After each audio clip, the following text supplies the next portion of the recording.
ছোট্ট বাচ্চা যখন হাতে মোবাইল পায় তখন আমরা অনেকে হাঁপ ছেড়ে বাঁচি, কিন্তু আপনি কি জানেন এই অভ্যাস আপনার সন্তানের জীবনের জন্য কতটা মারাত্মক বিপদ ডেকে আনছে?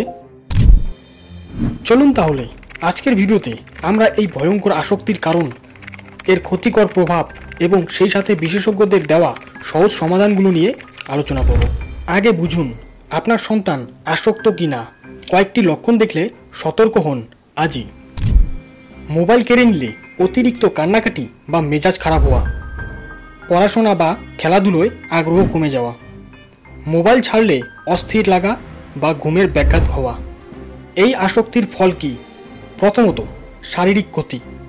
মোবাইলের নীল আলো শিশুর চোখের দৃষ্টি এবং ঘুমের চক্র নষ্ট করে দেয়। দ্বিতীয়ত, মানসিক ও বুদ্ধির বিকাশ ব্যাহত হওয়া। স্ক্রিনে অতিরিক্ত সময় কাটানোর ফলে শিশুর মনোযোগের সময়সীমা কমে যায় এবং বাস্তব সমস্যা সমাধানের দক্ষতা দুর্বল হয়ে পড়ে। তৃতীয়ত, সামাজিক ও শারীরিক সমস্যা। মোবাইল ব্যবহারে স্থূলতা বাড়ায়। এর পাশাপাশি সামনাসামনি কথা না বলার কারণে তাদের সামাজিক দক্ষতা তৈরি হয় না, যা ভবিষ্যতে সম্পর্কের ক্ষেত্রে সমস্যা তৈরি করবে। সমাধান ও করণীয়। তাহলে এই বিপদ থেকে মুক্তি পাওয়ার উপায় কি? বিশেষজ্ঞদের পরামর্শ অনুযায়ী কিছু সহজ সরল উপায় অবলম্বন করুন। নির্দিষ্ট সময়সীমা। আপনার সন্তানের বয়স অনুযায়ী দৈনিক স্ক্রিন টাইম ঠিক করে দিন। 5 বছরের নিচের শিশুদের জন্য একেবারেই নয়, আর বড়দের জন্য দৈনিক 1 থেকে 2 ঘন্টার বেশি নয়। নিয়ম হলে সেটি যেন কেউ না ভাঙে। বিকল্প বিনোদন দিন।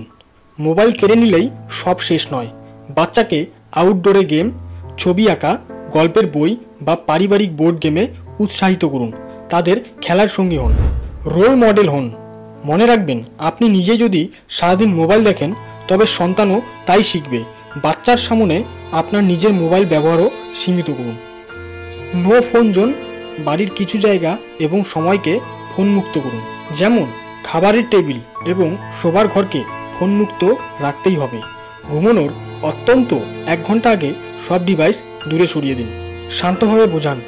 নিয়ম তৈরি করে সন্তানের সাথে শান্তভাবে কথা বলুন কেন এই পরিবর্তন জরুরি। এতে তারা নিজেদের গুরুত্বপূর্ণ মনে করবে এবং সহযোগিতা করবে। মনে রাখবেন, মোবাইল হলো একটি টুল। এটিকে আপনার বাচ্চার শৈশবের নিয়ন্ত্রণ নিতে দিবেন না। আপনার একটু সচেতনতা আপনার সন্তানের উজ্জ্বল ভবিষ্যৎ নিশ্চিত করতে পারে। এই ভিডিওটি যদি আপনার একটুও উপকারে আসে তবে লাইক দিন এবং অন্য অভিভাবকদের কাছে পৌঁছে দিতে শেয়ার করুন।